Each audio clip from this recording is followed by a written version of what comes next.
Semester में आप लोगों ने यहाँ तक स्टडी किया था जिसमें आप लोगों ने ई नॉट के लिए पहले एक इक्वेशन निकाली थी और फिर उसी ई नॉट को यूज़ करते हुए आपने इसको रिलेट किया था के साथ।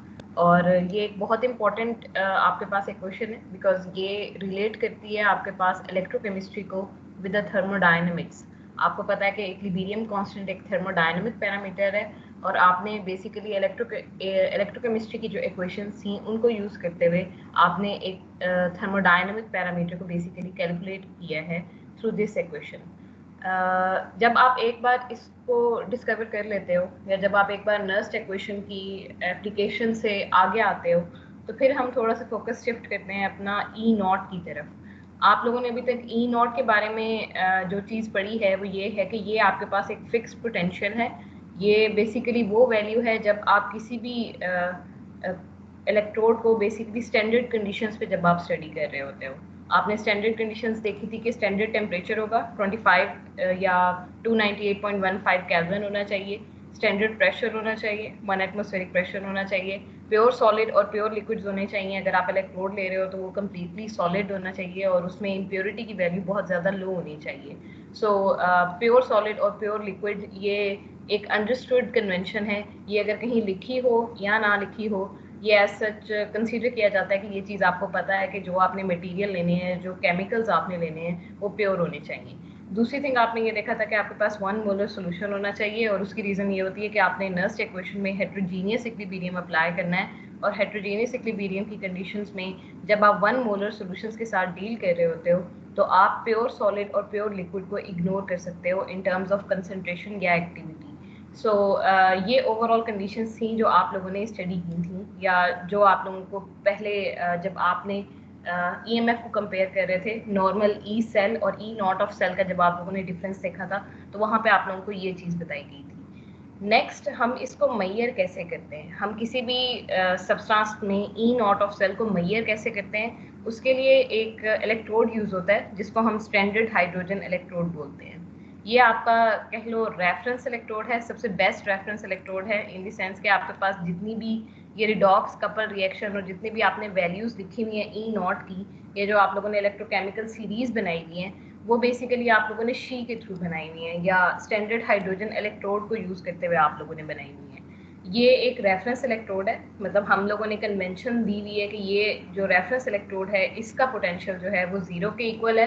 अगर आप कभी भी किसी भी इलेक्ट्रोड को जो कि किसी भी मेटल पर मुश्तमिल है, लेट्स से वो जिंक पर मुश्तमिल है या कॉपर पर मुश्तमिल है, आप अगर उसको सिंपली शी के साथ कपल कर दोगे या स्टैंडर्ड हाइड्रोजन इलेक्ट्रोड के साथ उसको अटैच करके उसकी ईएमएफ की वैल्यू को कैलकुलेट करने की कोशिश करोगे तो हम एक कन्वेंशन अप्लाई कर देते हैं कि इसकी वैल्यू 0 वोल्ट है। मतलब जो पोटेंशियल ये जनरेट कर रहा है वो हमारे स्केल के अकॉर्डिंग 0 है। फिर हम उस पोटेंशियल के अकॉर्डिंग इसका पोटेंशियल कैलकुलेट करते हैं। अगर आपने कभी भी किसी भी इलेक्ट्रोड को कपल कर दिया है with the standard hydrogen electrode, keep that in mind, वहाँ पे जो भी पोटेंशियल प्रोड्यूस हो रहा होता है आप उसको इस इलेक्ट्रोड का पोटेंशियल मानते हो क्योंकि बाय कन्वेंशन आपने इस इलेक्ट्रोड के पोटेंशियल को 0 कर दिया हुआ है। सो ये एक रेफरेंस इलेक्ट्रोड है। ये हम लोगों ने बेसिकली जब भी हम किसी प्रॉपर्टी के साथ डील कर रहे होते हैं हम हमेशा एक रेफरेंस थिंग बनाते हैं और फिर उस रेफरेंस के अगेंस्ट अपने मटेरियल्स को कंपेयर करके देखते हैं कि क्या वैल्यू आ रही है उस मटेरियल की।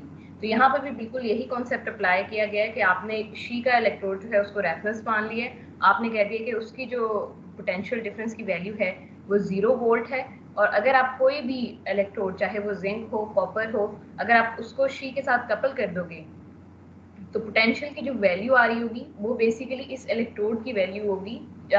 उसमें शी जो है वो ऐसा कोई रोल प्ले नहीं कर रहा होगा। सो ये एक रेफरेंस इलेक्ट्रोड है जिसके अगेंस्ट हम ई नॉट को स्टडी करते हैं। सो अगर आपने कभी भी किसी भी ये जो इलेक्ट्रोकेमिकल सीरीज को देखा हो तो वहाँ पे सिर्फ ई नॉट ऑफ सेल बताया जाता है। मतलब अगर आप यहाँ पे रिएक्शन देख रहे हो तो ये जिंक कन्वर्ट हो रहा है Zn2 पॉजिटिव प्लस 2 इलेक्ट्रॉन में, ये एक ऑक्सीडेशन रिएक्शन है। और अगर आप इसको पोटेंशियल को देखोगे तो इलेक्ट्रोकेमिकल सीरीज में ये रिएक्शन इस तरीके से लिखा होगा, साथ लिखा होगा E naught is equal to negative 0.76 volt. तो ये जो नेगेटिव 0.76 वोल्ट जो इस रिएक्शन के लिए स्टडी किया गया है वो बेसिकली इस वे में स्टडी किया गया था कि हमने जिंक रॉड को कपल कर दिया था स्टैंडर्ड हाइड्रोजन इलेक्ट्रोड के साथ और देखा था कि यहाँ पे क्या पोटेंशियल की वैल्यू आती है। उस पोटेंशियल की जो वैल्यू हमें सूट करती है, मतलब यहाँ पे ऑक्सीडेशन हो रही है तो आप यहाँ पे E0 के साथ नेगेटिव साइन लगाओगे और साथ यहाँ पे जो है इसको इरिवर्सिबल भी कर दोगे कि अगर आप लेट सपोज यहाँ पे चूंकि ऑक्सीडेशन हो रही है, लेट सपोज अगर आपने रिडक्शन करवानी हो तो आप यहाँ पे अक्सर हम लोग इलेक्ट्रोकेमिकल सीरीज में आप लोगों ने देखा होगा यहाँ पे हम जो है रिवर्सिबल साइन यूज करते हैं। वो इस चीज को इंडिकेट कर रहा होता है कि जिस डायरेक्शन में आपने केमिकल रिएक्शन लिखा हुआ है उस डायरेक्शन में तो ये आ रहा है, आपके पास पोटेंशियल वैल्यू जो आ रही है वो -0.76 वोल्ट की आ रही है, लेकिन आप इसको रिवर्स भी कर सकते हो। आप यहाँ पे ऑक्सीडेशन की बजाय रिडक्शन करवा सकते हो, लेकिन उसके लिए आपको ऑपोजिट पोटेंशियल अप्लाई करना पड़ेगा। तो ये एक स्टैंडर्ड वे है किसी भी E0 सेल को मैयर करने का कि हम उसको बेसिकली स्टैंडर्ड हाइड्रोजन इलेक्ट्रोड के अगेंस्ट कपल करके देखते हैं कि उसकी क्या वैल्यू आ रही है। शी आपके पास एज एन कैथोड भी एक्ट कर सकती है, ये आपके पास एज एन एनोड भी एक्ट कर सकती है।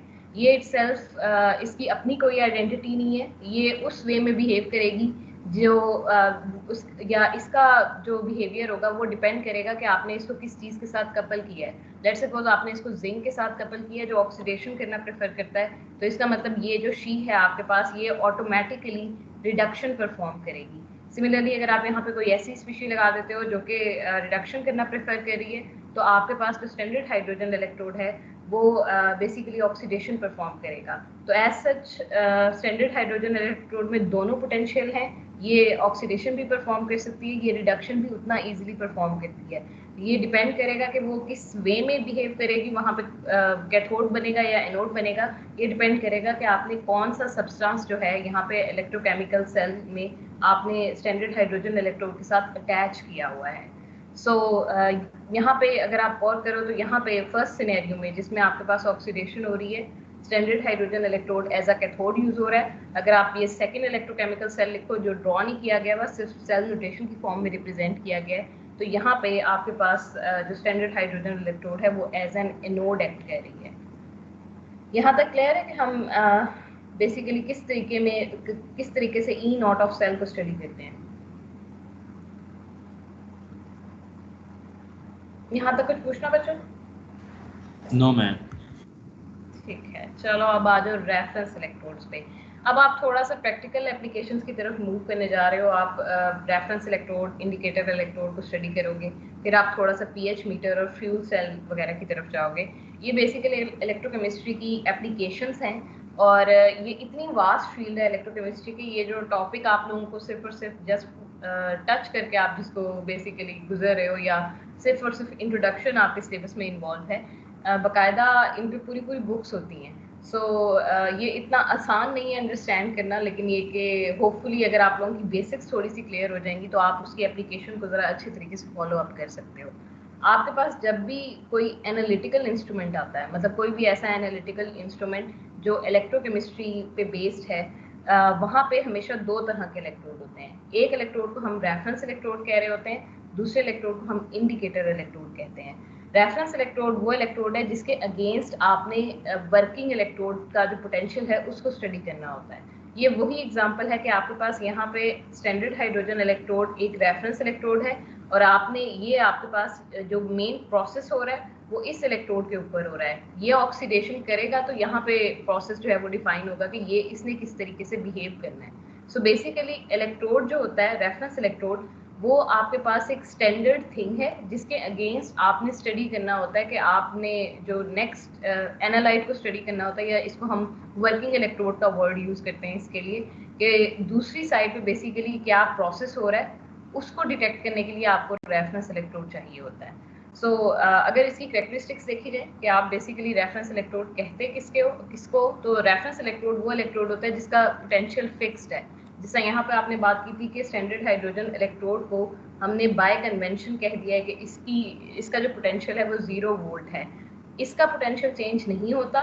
इंडिकेटर इलेक्ट्रोड एक ऐसा इलेक्ट्रोड होता है जिसमें अगर एनालाइट आ जाए, मतलब जो इलेक्ट्रोड हर इलेक्ट्रोड जो है वो स्पेसिफिकली डिज़ाइन किया जाता है किसी एक पर्टिकुलर कंपोनेंट के साथ इंटरेक्ट करने के लिए।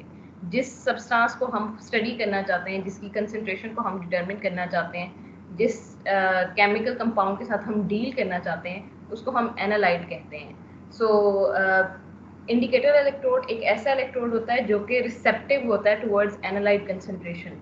जैसे ही उस इलेक्ट्रोड में, यहाँ पे अगर आप गौर करो तो जैसे ही आपने इसको डिप किया जिंक सल्फेट के अंदर, यहाँ पे बेसिकली जिंक रॉड जो है वो कंज्यूम होना शुरू हो जाएगा। सो यहाँ पे आपका एनालाइट ये इलेक्ट्रोलाइट है, मतलब आपके पास बेसिकली जिंक की स्पीशीज हैं जिनसे आप डील कर रहे हो। सो इस सिनेरियो में आपके पास यहाँ पे पोटेंशियल चेंज हुआ, वो कितना चेंज हुआ, वो -0.76 वोल्ट चेंज हुआ है।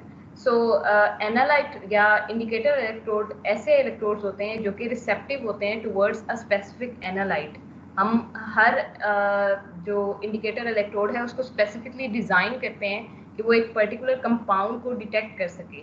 जैसे ही वो कंपाउंड उसकी विसिनिटी में आता है, आपके पास जो इंडिकेटर इलेक्ट्रोड है उसका पोटेंशियल डिफरेंस वेरी करता है। ये रेफरेंस इलेक्ट्रोड हमेशा फिक्स पोटेंशियल पे रहता है। जैसे ही इंडिकेटर इलेक्ट्रोड के पोटेंशियल में कोई चीज़ चेंज होती है, ये फौरन से इन्फॉर्म करता है कि भाई आप पहले ये यहाँ पे था, मतलब पहले ये 0 वोल्ट पे था, अब ये -0.76 वोल्ट पे चला गया है। सो बेसिकली आपके पास रेफरेंस इलेक्ट्रोड एक पैमाना है जिसके अगेंस्ट आप इंडिकेटर इलेक्ट्रोड के पोटेंशियल को स्टडी कर रहे होते हो। और इंडिकेटर इलेक्ट्रोड का जो पोटेंशियल है वो बेसिकली चेंज हो रहा होता है क्योंकि आपके सिस्टम में एनालाइट की जो कंसंट्रेशन होती है वो वेरी कर रही होती है। सो बाय कन्वेंशन हम हमेशा इस वे में ड्रॉ करते हैं, या लिखने का जो वे है वो ये है कि हम रेफरेंस इलेक्ट्रोड को अक्सर पहले लिखते हैं, फिर इंडिकेटर इलेक्ट्रोड को लिखते हैं, और दरमियान में हम सॉल्ट ब्रिज ड्रॉ करते हैं। सो जब भी आप प्रैक्टिकली, अब ये तो किताबों की हद तक तो आपने हर सेल को इतना डिटेल वे में ड्रॉ करना सीख लिया और इतना डिटेल वे में लिखना सीख लिया। अक्सर जो जब आप प्रैक्टिकल की तरफ मूव करते हो तो वहाँ पे जो नोटेशन यूज हो रही होती है वो ये सिंपल नोटेशन होती है। वहाँ पे आपने पहले रेफरेंस इलेक्ट्रोड लिखना होता है, फिर सॉल्ट ब्रिज को इंट्रोड्यूस करवाना होता है, और फिर आप जो है इंडिकेटर इलेक्ट्रोड को मेंशन करते हो। सो आइडियल रेफरेंस इलेक्ट्रोड कैसा इलेक्ट्रोड है जिसमें एक तो ये कि स्टेबल पोटेंशियल को प्रोवाइड करे with the passage of time. ऐसा ना हो कि उसकी अपनी हुई पोटेंशियल की वैल्यू जो है वो फ्लक्चुएट करने लग जाए। पहले अगर ये 0 पे था तो लेट्स सपोज इसको आफ्टर 10 डेज भी 0 वोल्ट ही प्रोवाइड करने चाहिए। तो आइडियल रेफरेंस इलेक्ट्रोड की जो बेसिक प्रॉपर्टी है वो ये है कि ये फिक्स पोटेंशियल कॉन्टीन्यूसली प्रोवाइड करेगा। ऐसा ना हो कि with the passage of time ये पोटेंशियल जो है वो कम होता जाए। और बेसिकली इसका फ़ायदा क्या है कि जब आप कांस्टेंट पोटेंशियल प्रोवाइड करोगे तो अगर कोई भी जो चेंज आपके पास पोटेंशियल की इंडिकेटर इलेक्ट्रोड में आएगी, आप उसको उसके अगेंस्ट एक्यूरेटली जो है वो स्टडी कर सकते हो। Basically 3 different types of indicator electrode use होते हैं। फर्स्ट आपके पास स्टैंडर्ड हाइड्रोजन इलेक्ट्रोड है, सेकंड कैलमल इलेक्ट्रोड है, और थर्ड सिल्वर क्लोराइड इलेक्ट्रोड है। आप लोगों में से जो बच्चे आगे रिसर्च में इलेक्ट्रोकेमिस्ट्री की तरफ जाना चाहेंगे या जो इलेक्ट्रोकैटालिसिस की तरफ जाना चाहेंगे, आप लोगों का एक इंस्ट्रूमेंट है साइक्लिक वोल्टामेट्री का जो इंस्ट्रूमेंट है वो अब ऑपरेशनल है, और वो सारा का सारा उसकी वर्किंग जो है बेसिकली इसी इलेक्ट्रोकेमिस्ट्री में, ये जो आप यहाँ पे पढ़ रहे हो, जो इलेक्ट्रोड्स आप यहाँ पे स्टडी कर रहे हो, इस पे बेस कर रही होती है। सो अगर आप लोग आगे जाके एमफिल में रिसर्च करोगे, कीप दैट इन माइंड कि हो सकता है आप इसी चैप्टर को रिवाइज कर रहे हो जब आप साइक्लिक वोल्टामेट्री परफॉर्म कर रहे हो। सो इलेक्ट्रोड्स की बात करें तो आपके पास जो फर्स्ट जो इलेक्ट्रोड है वो स्टैंडर्ड हाइड्रोजन इलेक्ट्रोड है। अगर आप इसकी अफादियत की बात करें तो ये बहुत ज़्यादा इंपॉर्टेंट है क्योंकि ये basically E naught of cell की मेजरमेंट में यूज़ होता है। लेकिन ओवरऑल जब हम रियल लाइफ में इसकी प्रैक्टिकल एप्लीकेबिलिटी की बात करते हैं या नॉर्मली लैब में इसकी बात करते हैं तो हम इसको यूज़ नहीं करते। उसकी कई रीज़न है, और उसकी सबसे पहली रीज़न ये है कि एक तो ये कि यहाँ पे गैस इन्वॉल्व होती है। गैस को डील करना एक्सपेरिमेंट्स में और पर्टिकुलरली लैब में जहाँ पे बच्चों ने वर्क करना होता है या स्टूडेंट्स ने वर्क करना होता है जो ट्रेन नहीं होते गैशियस कंपोनेंट्स को डील करने के लिए, तो वहाँ पे अक्सर अवॉइड किया जाता है कि हम कोई भी ऐसा केमिकल रिएक्शन ना दें जिसमें गैस इन्वॉल्व हो। सो एक थिंग तो ये है कि इसको बनाना थोड़ा सा डिफिकल्ट टास्क है क्योंकि यहाँ पे गैस इन्वॉल्व है। अगर आप अपनी लैब में इसको इंजीनियर करने जाओगे तो आपको बड़ा एक्यूरेट होना पड़ता है और गैस के प्रेशर को बड़ा अच्छे तरीके से मेंटेन करना पड़ता है, जो इतनी जो मतलब इसके लिए कई ज़्यादा इंस्ट्रूमेंट्स आपको चाहिए जो वो आपको साइमल्टेनियसली बता रहे हो कि वाकई आपका जो गैस का प्रेशर है, H2 गैस का जो प्रेशर है वो 1 एटमॉस्फेरिक प्रेशर पे मेंटेन भी हो रहा है या नहीं हो रहा। दूसरी थिंग यहाँ पे जो तंग करती है वो ये प्लाटीनियम की सरफेस है। आपने देखा था कि गैस इलेक्ट्रोड्स जब भी आप डील करोगे तो वहाँ पे आपने प्लेटिनाइज्ड प्लाटीनियम वायर और प्लेटिनाइज्ड प्लाटीनियम प्लेट जो है वो यूज़ करनी है। सो ये जो प्लाटीनियम की सरफेस है, अक्सर ये होता है कि आपने एक बार स्टैंडर्ड हाइड्रोजन इलेक्ट्रोड के साथ वर्क कर लिया, आपके पास पोटेंशियल की एक वैल्यू आ गई, आप उसको अगर 10 दिन के बाद जाके उसी कंडीशन में एक्सपेक्ट करो कि वो बिल्कुल उतना ही रिएक्टिव होगा या उतना ही स्टेबल होगा, तो ये रॉन्ग थिंग है। होता ये है कि प्लाटीनियम जो है वो बेसिकली इम्प्योरिटीज़ को अपने ऊपर एब्जॉर्ब कर रही होती है। जिस तरीके से इसमें ये कैपेबिलिटी है कि ये हाइड्रोजन गैस जो यहाँ से आप इंट्रोड्यूस करवा रहे हो उसको अपनी सरफेस पे एब्जॉर्ब कर लेगी। तो जब आप यहाँ पे हाइड्रोजन गैस नहीं दे रहे हो, आपने इसकी वर्किंग को स्टॉप किया हुआ है, तो उस वक्त जो है ये प्लाटीनियम की जो सरफेस है ये मीडियम में जितनी भी इम्प्योरिटीज़ होंगी उनको फिजिकली एब्जॉर्ब कर रही होती है। तो होता ये है कि आपके पास अगर आप इसकी वर्किंग को कॉन्टीन्यूसली ना करो और थोड़ी देर बाद इसकी वर्किंग को लेट्स सपोज आपको स्टॉप करना पड़े किसी भी रीज़न की वजह से, तो इसकी जो प्लाटीनियम की जो सरफेस होती है वो बेसिकली ख़राब हो जाती है, या हम उसको केमिस्ट्री की टर्म में उसकी पॉइजनिंग का वर्ड यूज़ होता है कि आपके पास प्लाटीनियम की जो सरफेस है वो बेसिकली पॉइजनड हो जाती है इम्प्योरिटीज़ की वजह से। तो आपको क्या करना पड़ता है, आपको दोबारा से इसको स्टॉप करना पड़ता है। हर बार रीडिंग लेने से पहले आपको इस वायर को बाहर निकाल के इसकी जो प्लेट आपने बनाई हुई है प्लाटीनियम की, उसको दोबारा से एक बार रिंस करके इम्प्योरिटीज़ को रिमूव करके स्क्रैच करके बिल्कुल न्यू सरफेस प्लाटीनियम की जो है रेडी करके फिर आप उसकी रीडिंग लेते हो। तो एक तो ये कि इसको थोड़ा सा बनाना डिफ़िकल्ट है, दूसरा ये कि इसकी वर्किंग जो है वो इतनी अच्छी नहीं है कि आप प्रेफर करो इसको इन अ लैब। सो ओवरऑल ये बहुत इंपॉर्टेंट इलेक्ट्रोड है। आपके पास ई नॉट सेल की मेजरमेंट में स्टैंडर्ड हाइड्रोजन इलेक्ट्रोड ही यूज़ होता है, लेकिन एज सच हम इसको लैब में यूज़ नहीं करते हैं। सो अगर इसकी वर्किंग देखोगे, अगेन नॉर्मल ये ग्लास स्टैंडर्ड इलेक्ट्रोड है। आप लोग ये पहले पढ़ चुके हो कि आपने ग्लासी इलेक्ट्रोड जहाँ पे आपके पास गैसेस इन्वॉल्व होंगी वहाँ पे आपने कैसे इलेक्ट्रोड बनाने हैं। तो ये बिल्कुल वही स्टैंडर्ड प्रोसीजर है। आपने सिंपल एक प्लाटीनियम लिया है, प्लाटीनियम की प्लेटिनाइज प्लेट है नीचे, आप यहाँ से गैस इंट्रोड्यूस करवाओगे। ये ग्लास कवर है जो कि लिमिट करेगा कि हाइड्रोजन गैस जो है वो ज़्यादा से ज़्यादा इस प्लाटीनियम की सरफेस पर ही फॉल करे। सो फिर आप जो है आपके पास जो है बेसिकली हाइड्रोजन यहाँ पे जब एब्जॉर्ब हो जाती है तब वो बेसिकली केमिकल रिएक्शन में इन्वॉल्व होती है। अगर आप इसकी स्टैंडर्ड नोटेशन की बात करोगे तो आप सिंपली यहाँ पे SHE लिख के छोड़ सकते हो, या दूसरा वे ये है कि आप इसको बिल्कुल ओरिजिनल वे में जिस तरीके से हम इलेक्ट्रोकेमिस्ट्री के सेल्स को लिखते हैं आप इस वे में भी इसको लिख सकते हो। स्टैंडर्ड रिएक्शन की बात करोगे कि यहाँ पे कौन सा रिएक्शन इन्वॉल्व है, तो वो बेसिकली ये है कि आपके पास H पॉजिटिव जो है वो एक इलेक्ट्रॉन गेन कर रहा होता है और हाइड्रोजन का एटम बना रहा होता है। यही प्रोसेस जो है वो रिवर्स भी हो सकता है। और कीप दैट इन माइंड, यहाँ पे E नॉट आपने बाय कन्वेंशन 0 ली हुई है। इसका मतलब ये कि ये इस डायरेक्शन में भी उतना ईजिली जा सकता है और इस डायरेक्शन में भी उतना ही ईजिली जा सकता है। इसके दोनों जो रिवर्सिबल रिएक्शंस हैं, फॉरवर्ड और बैकवर्ड रिएक्शन, दोनों स्पॉन्टेनियस रिएक्शंस हैं। यही वजह है कि आपने इसको as a standard reference electrode जो है सेलेक्ट किया हुआ है। सो बाय कन्वेंशन हम E नॉट ऑफ सेल को 0 लेते हैं, चाहे वो आप ऑक्सीडेशन रिएक्शन परफॉर्म कर रहा हो, चाहे आपके पास ये जो इलेक्ट्रोड है ये रिडक्शन रिएक्शन परफॉर्म कर रहा हो। और अगेन अगर इसकी कैरेक्टरिस्टिक्स की बात की जाएगी, it's difficult to prepare, hard और इनकन्वीनियंट टू यूज़, क्योंकि आपके पास हाइड्रोजन गैस इन्वॉल्व है और आप जब भी इसमें कोई भी रीडिंग लोगे आपको सबसे पहले प्लाटीनियम सरफेस को वॉश आउट करना पड़ेगा, आपको इम्प्योरिटीज़ उसकी सरफेस से रिमूव करनी पड़ेगी। तो standard hydrogen electrode no doubt good electrode है, लेकिन हम इसको यूज़ नहीं करते इन लैब्स।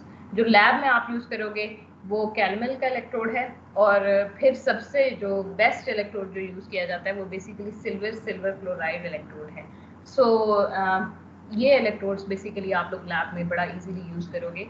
आप लोग अगर CV नेक्स्ट टाइम परफॉर्म करो कभी आगे लाइफ में जाके, तो आप सिल्वर क्लोराइड का जो रेफरेंस इलेक्ट्रोड है उसको यूज़ कर रहे होते हो। सो कैलमल इलेक्ट्रोड क्या कहता है? कैलमल का वर्ड बेसिकली निकला है कंपाउंड Hg2Cl2, ये उसका कॉमन नेम है। यहाँ पे बेसिकली होता ये है कि इस चीज़ को जहन में रखिएगा कि अक्सर लोग इसमें कंफ्यूज हो जाते हैं। आपके पास 2 इलेक्ट्रोड है, एक कैलमल है, एक सिल्वर क्लोराइड इलेक्ट्रोड है। दोनों की नर्स्ट इक्वेशन तकरीबन सेम है, उनमें ऐसा कोई डिफरेंस नहीं है। सो अक्सर लोग जो है वो कंफ्यूज हो जाते हैं कि भाई दोनों में क्लोरीन इन्वॉल्व है, तो हम जो है इसकी नर्स्ट इक्वेशन जो कि तकरीबन सेम है, तो मतलब अक्सर लोग कहते हैं कि क्लोरीन इन्वॉल्व है, तो वो इसके रिएक्शन पे इतना फोकस नहीं करते। इस चीज को जहन में रखिएगा जब भी आप कैलमल इलेक्ट्रोड की बात कर रहे होगे, जो कंपाउंड बेसिकली रिएक्शन में इन्वॉल्व होता है या जो स्टैंडर्ड रिएक्शन यहाँ पे हो रहा होता है उसमें Hg2Cl2 इन्वॉल्व होता है। और जब आप बात कर रहे होते हो सिल्वर सिल्वर क्लोराइड इलेक्ट्रोड की, तो वहाँ स्टैंडर्ड रिएक्शन जो है वो थोड़ा सा डिफरेंट है। सो ओवरऑल इनकी नेक्स्ट इक्वेशन हो सकता है मे बी सेम हो, आपको सेम लग रही हो, लेकिन ये कि इनके जो बेसिक स्टैंडर्ड रिएक्शंस हैं वो दोनों की डिफरेंट हैं। सो अक्सर ये बेसिक डिफरेंस आपको बताती है कि आप किस इलेक्ट्रोड के साथ डील कर रहे हो। सो कैलमल बेसिकली कॉमन नेम है Hg2Cl2 का, और आप बेसिकली रिडॉक्स कपलिंग करवा रहे होते हो बिटवीन Hg एंड Hg2Cl2। अगर आप इसकी वर्किंग को देखोगे तो आप यहाँ पे अक्सर एक वर्ड यूज करते हो सैचुरेटेड KCl सॉल्यूशन या AgCl सैचुरेटेड इलेक्ट्रोड का वर्ड भी यूज किया जाता है। सो इस चीज को ध्यान में रखिएगा, सैचुरेटेड का मतलब ये है कि आपने KCl में एक्सेस मतलब आपने एक वाटर लिया, उस वाटर में आपने एक्सेस ऑफ KCl ऐड कर दिया। अब एक्सेस ऑफ KCl का मतलब ये है कि आपको concentration of chlorine as such आपने डिफाइन नहीं की। ये एक एम्बिग्विटी है। स्टैंडर्ड हाइड्रोजन इलेक्ट्रोड बड़ा स्पेसिफिक है, वहां पे आपने 1 एटमॉस्फेरिक प्रेशर के साथ ही डील करना है। यहाँ पे ये जो कैलमल इलेक्ट्रोड है, सिल्वर सिल्वर क्लोराइड इलेक्ट्रोड हैं, ये थोड़े से लेस प्रिसाइज इलेक्ट्रोड्स हैं रेफरेंस इलेक्ट्रोड्स की टर्म्स में। जो SHE है वो टॉप पे है, फिर प्रिसियन के मामले में आपके पास कैलमल और silver silver chloride standard hydrogen electrode से थोड़े से लेस हैं। और उसकी रीजन ये है कि आप यहाँ पे सैचुरेटेड KCl का वर्ड यूज कर रहे हो, और सैचुरेटेड का मतलब ये होता है कि आपने सिंपली एक सॉल्यूशन को हीट अप किया है, उसमें जितनी मैक्सिमम कैपेबिलिटी थी उस एक कंपाउंड को डिसॉल्व करने की, आपने उतनी अमाउंट उसमें ऐड कर दी है। सो आपने इसको सैचुरेटेड कैसे रखना है, आपको of course continuous supply of KCl चाहिए। सो अक्सर ये होता है कि आपके पास यहाँ पे बेसिकली ये, अगर आप इसकी वर्किंग को देखो तो आपके पास ये वायर है, ये वायर जो है बेसिकली कनेक्टेड है सैचुरेटेड, ये आपके पास ये मरकरी है, मतलब यहाँ पे आप लिक्विड मरकरी के साथ कनेक्टेड हो। फिर आपके पास एक अमलगम होती है, इसको हम अमलगम बोलते हैं, कम्बिनेशन होता है बेसिकली लिक्विड मरकरी का। आपके पास कम्बिनेशन है Hg2Cl2 के सॉलिड क्रिस्टल्स इसमें इंट्रोड्यूस करवाए जाते हैं, और KCl के जो सॉलिड क्रिस्टल्स हैं वो भी इसमें इंट्रोड्यूस करवाए जाते हैं। और KCl को हम इतना ज़्यादा यूज़ करते हैं कि हम जनरली KCl जो यहाँ पे हमने इलेक्ट्रोलाइट लिया होता है, हमने उसमें भी अच्छी खासी अमाउंट में KCl जो है वो उसको ऐड करना होता है। और एज सच ये इसकी वर्किंग को इफेक्ट इसलिए नहीं कर रहा होता क्योंकि हम यहाँ पे सैचुरेटेड KCl को एज एन इलेक्ट्रोलाइट ले रहे होते हैं, तो अगर हम एक्सेस ऑफ KCl ऐड भी कर दें तो वो ज़्यादा से ज़्यादा नीचे सेटल डाउन कर जाता है, उसका एज सच इतना कोई इफेक्ट नहीं रहता। सो अगर आप इसकी वर्किंग को देखोगे तो एक इनर ट्यूब है जिसमें आपके पास एक तरफ मरकरी लिक्विड फॉर्म में प्रेजेंट है, सेकंड आपके पास एक अमलगम सी प्रेजेंट है। और अमलगम में क्या हो रहा है कि आपके पास एक साइड से ये जो अमलगम है वो यहाँ से कंटिन्यूसली मरकरी लिक्विड फॉर्म में इंट्रोड्यूस किया जा रहा है। आपने यहाँ पे सिस्टम में Hg2Cl2 भी लिया हुआ है, वो रिएक्शन कॉन्टीन्यूसली परफॉर्म हो रहा होता है, जो सॉलिड आपने एक्स्ट्रा ऐड किया होता है KCl की फॉर्म में। इस चीज़ को ध्यान में रखिएगा, ये जो अमलगम है ये सॉर्ट ऑफ इंटरेक्शन है इस मरकरी के लिक्विड का और इस KCl का।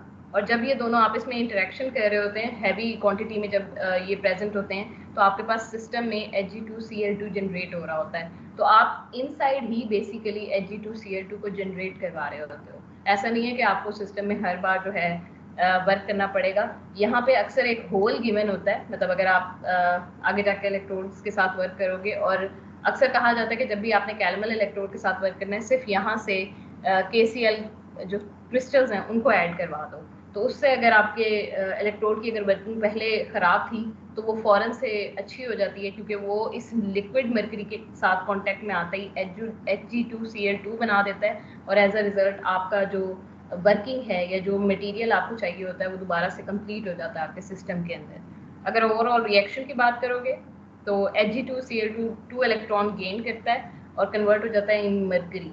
सो अगर ये कहा जाए कि ये बेसिकली रिडॉक्स कपल रिएक्शन है। रिडॉक्स कपल का मतलब ये है कि यहाँ पे एक मरकरी इन्वॉल्व है जिसकी एक तरफ ऑक्सीडेशन स्टेट 0 है, दूसरी तरफ उसकी ऑक्सीडेशन स्टेट +2 है, -2 है या +1 है, कौन बताएगा? मरकरी की यहाँ पे ऑक्सीडेशन स्टेट क्या है? पॉजिटिव। मर्करी की यहाँ पे स्टेट पॉजिटिव 1 है। सो बेसिकली रिडॉक्स कपल हम उन रिएक्शंस को कहते हैं जहाँ पे एक ही कंपोनेंट, जिससे यहाँ पे मर्करी है, एक साइड पे उसकी ऑक्सीडेशन स्टेट कुछ और है, दूसरी साइड पे ऑक्सीडेशन स्टेट कोई और है। सो आप बेसिकली रिडॉक्स कपल बना रहे हो, जो रिएक्शन आप परफॉर्म कर रहे हो उसमें जो चेंज आ रही है वो यहाँ पे आ रही है, इसमें Hg में आ रही है। सो ओवरऑल अगर आप नेक्स्ट इक्वेशन राइट अप करोगे, लिक्विड हेटेरोजेनियस इक्विलिब्रियम वाले कॉन्सेप्ट अप्लाई करोगे, और यहाँ पे चूंकि 2 इलेक्ट्रॉन के लिए आपने ये इक्वेशन लिखी हुई है, तो आप यहाँ पे इस 2 इलेक्ट्रॉन को इंट्रोड्यूस करवाओगे। यहाँ पे 2 क्लोरीन इन्वॉल्व होते हैं। अगर आप ओवरऑल रिएक्शन को देखो तो इसका मतलब आपने यहाँ पे भी 2 को इंट्रोड्यूस करवाना है। सो आपके पास जो नेक्स्ट इक्वेशन बनेगी उसकी ये फॉर्म बनेगी। लेकिन अक्सर क्या होता है कि आपको एक और फॉर्मूला भी पता है कि अगर लॉग में पावर में कोई चीज़ हो तो आप इस 2 को बेसिकली यहाँ पे नीचे लेके आ सकते हो। सो अगर आप 2 को इसके स्टार्ट में ले आओ तो ये 2 और ये 2 एक दूसरे के साथ कैंसिल आउट हो जाते हैं। सो ओवरऑल आप इसको एक और फॉर्म में भी लिख सकते हो कि आप सिंपली ये लिखो कि negative 0.05916 log Cl negative. So overall अगर आपके पास ये रिएक्शन है और उसके लिए आप नेक्स्ट इक्वेशन लिख रहे हो तो जो फॉर्म बनेगी वो ये बनेगी। लेकिन अक्सर एक लाइन लिखी जाती है कि सिल्वर मरकरी Hg2Cl2 और जो सिल्वर क्लोराइड इलेक्ट्रोड है उसकी नेक्स्ट इक्वेशन सेम है। उसकी रीज़न ये है कि अगर आप यहाँ पे लॉग है, लॉग में कोई भी चीज़ अगर पावर में हो तो आप उस पावर को स्टार्ट में लेके आ सकते हो, मतलब यहाँ पे 2 की फॉर्म में लेके आ सकते हो, इसको मल्टीप्लाई कर सकते हो ओवरऑल इक्वेशन को 2 के साथ। सो वो 2 और ये 2 जो है डिनोमिनेटर में ये एक दूसरे को कट ऑफ कर देंगे और उसके बाद आपके पास बिल्कुल जो एक न्यू इक्वेशन आएगी वो सिमिलर होगी to that of the reaction, मतलब जो आप सिल्वर क्लोराइड के लिए जो नेक्स्ट इक्वेशन की फॉर्म लिखते हो उसके इक्वल होगी। सो अगर कहीं पे ये लिखा हुआ है तो इस चीज़ से कंफ्यूज नहीं होना, ये बेसिकली सिंपल मैथमेटिक्स से आपको बताया जा रहा है कि अगर आप सिंपली यहाँ पे लॉग की प्रॉपर्टी अप्लाई कर दो तो ये बिल्कुल नेक्स्ट इक्वेशन बन जाती है सिल्वर क्लोराइड इलेक्ट्रोड की। यही वजह है कि इसकी अक्सर हम यही कहते हैं कि कैलमल और सिल्वर क्लोराइड की जो नेक्स्ट इक्वेशन है वो एग्जैक्टली सिमिलर है। ये वाला कॉन्सेप्ट क्लियर है कि ये अगर हम यहाँ पे बेसिकली आपको फॉर्म डिफरेंस ज़रूर लग रही होगी, लेकिन अगर कहीं पे ये लाइन लिखी हो तो इसका मतलब ये है कि जो नेक्स्ट स्टेप उन्होंने परफॉर्म किया वो ये किया कि इस 2 को वो यहाँ पे स्टार्ट में ले आए हैं और फिर इस 2 को इस 2 के साथ कैंसिल आउट कर दिया है। तो आपके पास ये दोनों जो एक्स्ट्रा 2s हैं वो कैंसिल आउट हो जाते हैं और आपके पास जो फॉर्म रह जाती है वो बिल्कुल सिल्वर क्लोराइड इलेक्ट्रोड की नेक्स्ट इक्वेशन की इक्विवेलेंट है। ये चीज़ क्लियर है बच्चों? यस मैम, क्लियर है। अकॉर्डिंग टू नेक्स्ट इक्वेशन आपके पास जो मेन थिंग आपने जिस पे फोकस करना है वो क्लोराइड आयन की कंसंट्रेशन है। क्लोराइड आयन आपके पास कहाँ से जनरेट हो रहा होता है? आपके पास KCl जितना आप सिस्टम में ऐड कर रहे होते हो वहाँ से आ रहा होता है। सो जो अगर आप क्लोराइड आयन से डील कर रहे हो तो इसका मतलब आपके पास जो जिस बेसिक प्रॉपर्टी को आपने जहन में रखना है, अंडरस्टैंड करना है, वो सॉल्युबिलिटी ऑफ KCl है। आपका सारी की सारी वर्किंग जो है वो सॉल्युबिलिटी ऑफ KCl पे डिपेंड कर रही होती है। आपने कोशिश करनी है कि आप सैचुरेटेड रखो, आप अच्छी खासी कंसंट्रेशन ऑफ KCl को ऐड करते हो ताकि सिस्टम में हर वक्त जो सोल्यूशन है वो सैचुरेटेड फॉर्म में एग्जिस्ट करे। अब इसका नुकसान क्या है आपको? इसका नुकसान ये है कि आपके पास सॉल्युबिलिटी जो है वो टेम्परेचर डिपेंडेंट फिनोमेना है। आप हाई टेम्परेचर करते हो सॉल्युबिलिटी इंक्रीज होना शुरू हो जाती है। इसका मतलब अगर आप सॉल्युबिलिटी को इंक्रीज कर रहे हो आपके पास ज़्यादा जो अमाउंट है KCl की वो सॉल्युबल हो जाएगी वाटर के अंदर। अगर सॉल्युबिलिटी इंक्रीज हो रही है तो इसका मतलब Cl नेगेटिव की कंसंट्रेशन इंक्रीज हो रही है। अगर Cl नेगेटिव की कंसंट्रेशन आपके पास इंक्रीज हो रही है यहाँ पे, तो अकॉर्डिंग टू दिस आपके पास क्या ओवरऑल आप क्या एक्सपेक्ट करते हो? कंसंट्रेशन के इंक्रीज होने का क्या मतलब है? जो आपने पीछे भी नेक्स्ट इक्वेशन के डिफरेंट बेस पढ़े थे कि अगर कंसंट्रेशन को इंक्रीज या डिक्रीज करें तो आपके पास EMF पे इफेक्ट आता है। अगर आप ये कह रहे हो कि यहाँ पे लॉग की वैल्यू जो है वो इंक्रीज हो रही है तो इसका मतलब ये कि आपके पास यहाँ पे पॉजिटिव आंसर आना चाहिए ना। मतलब ओवरऑल आपके पास कंटिन्यूसली ये जो टर्म है जिसको आप x से डिनोट करते हो, ये टर्म कंटिन्यूसली इंक्रीज हो रही है क्योंकि आपके सिस्टम में क्लोरीन की जो कंसंट्रेशन है वो इंक्रीज हो रही है। होपफुली ये चीज़ें अब क्लियर होंगी। कोई भी चीज़ जब आप किसी भी पॉजिटिव नंबर का लॉग लेते हो, मतलब कंसंट्रेशन के इंक्रीज करने का मतलब ये है कि पहले लेट सपोज वो 1 मोलर था तो अब लेट सपोज वो 2 हो जाएगा। जब भी आप किसी पॉजिटिव थिंग का लॉग लेते हो वो लॉग जो है उसका आंसर भी पॉजिटिव आता है। log 2 का आंसर हमेशा पॉजिटिव में आता है। इसका मतलब आपके पास अगर ये वाली वैल्यू लॉग की वैल्यू कंटिन्यूसली इंक्रीज हो रही होगी। अगर आप लॉग की वैल्यू को कंटिन्यूसली इंक्रीज करवा रहे हो तो इसका मतलब ये कि आपके पास ये जो ओवरऑल टर्म है वो कंटिन्यूसली इंक्रीज हो रही है, लेकिन ये टर्म यहाँ पे नेगेटिव साइन में प्रेजेंट है और ये आपके पास ई नॉट सेल की वैल्यू है। सो अगर आप इस फैक्टर को कह रहे हो कि ये कंटिन्यूसली इंक्रीज हो रहा है तो ओवरऑल मतलब ई नॉट सेल माइनस एक्स वाला जो फैक्टर है वो कंटिन्यूसली डिक्रीज हो रहा होगा। आपके पास जो EMF ऑफ अ सेल है वो कंटिन्यूसली डिक्रीज हो रही होगी क्योंकि आपके पास ये जो x का फैक्टर है जो नेगेटिव साइन के साथ है वो कंटिन्यूसली इंक्रीज हो रहा है। सो एज अ रिजल्ट आपके पास जो टेम्परेचर इंक्रीज होता जाता है आपका जो रेफरेंस इलेक्ट्रोड है वो अपनी जो उसका पोटेंशियल है ई सेल जो उसका अपना पोटेंशियल है वो थोड़ा सा चेंज होने लग जाता है। ये आप इस तरीके से देख सकते हो कि लेट्स सपोज आपके पास 25 पे 0.244 वोल्ट होता है और जब आप 35 डिग्री सेंटीग्रेड पे जाते हो तो ये लेस होके 0.2376 वोल्ट पे आ जाता है। सो बेसिकली आपने रेफरेंस इलेक्ट्रोड के लिए जो कंडीशन दी थी वो ये दी थी कि आपके पास रेफरेंस इलेक्ट्रोड का पोटेंशियल फिक्स्ड होना चाहिए, लेकिन ये कंडीशन आपके पास यहाँ पे एक्यूरेटली मेट नहीं हो रही। With the change in temperature आपके पास जो है थोड़ा बहुत जो पोटेंशियल डिफरेंस है वो आ रहा है और उसकी रीज़न ये है कि आपके पास यहाँ पे क्लोरीन नेगेटिव आयन इन्वॉल्व है और आपने सिस्टम में excess of KCl crystal add किए हुए। जैसे ही आप टेम्परेचर इंक्रीज करोगे वो एक्सेस KCl क्रिस्टल डिसॉल्व होना शुरू होंगे, क्लोरीन नेगेटिव की कंसंट्रेशन सिस्टम में बढ़ेगी। अगर क्लोरीन नेगेटिव की कंसंट्रेशन सिस्टम में बढ़ रही है तो इसकी लॉग वैल्यू जिसको आप x से रिप्रेजेंट करते हो उसकी वैल्यू भी इंक्रीज होगी। ओवरऑल अगर x की वैल्यू इंक्रीज हो रही है तो आपके पास ई नॉट सेल में से आपने इस x की वैल्यू को माइनस करना है।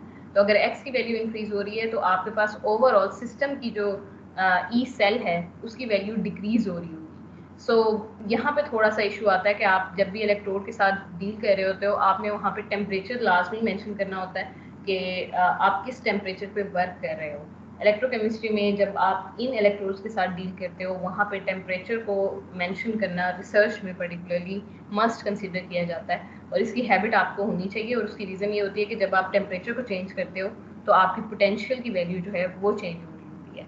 इसका सोल्यूशन उन्होंने ये सजेस्ट किया कि भाई आप इतना ज़्यादा सेचूरेटेड क्रिस्टल्स ही ना ऐड करो ना, मतलब सॉल्युबिलिटी आपके पास इंक्रीज या डिक्रीज इसलिए हो रही है क्योंकि आपने बहुत ज़्यादा एक्सेस में KCl क्रिस्टल्स को ऐड किया हुआ है अपने इलेक्ट्रोड के अंदर। तो अगर आप लो सेचूरेटेड कैलमल इलेक्ट्रोड की तरफ चले जाओ तो वहाँ पे जो मेन इशू आना शुरू हो जाता है वो ये होता है कि आपके पास थोड़ी देर बाद ही आपका जो इलेक्ट्रोलाइट है वो थिक बेसिकली जब सेचूरेटेड कंडीशन में आपका इलेक्ट्रोलाइट जो है वो होल्ड कर रहा होता है उसकी में एवेपोरेशन का पोटेंशियल बहुत ज़्यादा कम हो गया होता है, लेकिन जब आप इसको अनसेचूरेटेड कर देते हो तो आपके पास एवेपोरेशन का प्रोसेस जो है वो ज़रा इजी हो जाता है। वाटर मॉलिक्यूल्स बड़ा इजीली एवेपोरेट होना शुरू हो जाते हैं क्योंकि आपने नो डाउट आपने उसको टाइट अप किया हुआ होता है, लेकिन ऊपर अगर आप लोगों ने कभी इलेक्ट्रोड देखा हो तो उस इलेक्ट्रोड कम्प्लीटली फिल नहीं होता। मतलब अगर आप इसी इलेक्ट्रोड में इसी डायग्राम की तरफ जाके देखो तो इतना पोर्शन आपके पास एयर की फॉर्म में प्रेजेंट है या ये आपके पास वेपर स्टेट में प्रेजेंट है। तो होता ही है कि ये जो एक्वा स्टेट जो पहले सेचूरेटेड को होल्ड करने के लिए जिसने KCl के साथ इंटरेक्शंस डेवलप किए हुए थे और होल्डेड फॉर्म में थी और प्रेफर कर रही थी कि वो लिक्विड स्टेट में रहे, अगर आप इसको अनसेचूरेटेड कर दो तो एवेपोरेशन के प्रोसेस के थ्रू आपके पास वाटर की जो मॉलिक्यूल्स हैं वो कंटिन्यूसली गैस में कन्वर्ट होते रहते हैं। तो वो ज़्यादा बड़ा प्रॉब्लम बन जाता है आपके लिए क्योंकि वहाँ पे बहुत ज़्यादा फ्लक्चुएशन आना शुरू हो जाती है पोटेंशियल की। तो हम फिर एक कॉम्प्रोमाइज़ करते हैं कि भाई हम टेम्परेचर वाले को बर्दाश्त कर लेंगे, मतलब ये ओके है, ये वाला प्रॉब्लम हमारे लिए फिर भी थोड़ा सा बेटर है क्योंकि एज सच इतना कोई लार्ज डिफरेंस नहीं है, 0.01 वैल्यू पे आके उसका डिफरेंस आ रहा है। सो एज सच ये वाला फैक्टर फिर भी रीजनेबल है। ये जो सेकंड फैक्टर है कि हम अनसेचूरेटेड फॉर्म में चले जाएं वो बहुत ज़्यादा पोटेंशियल में वेरिएशन लाता है जो कि प्रेफरेबल नहीं होती।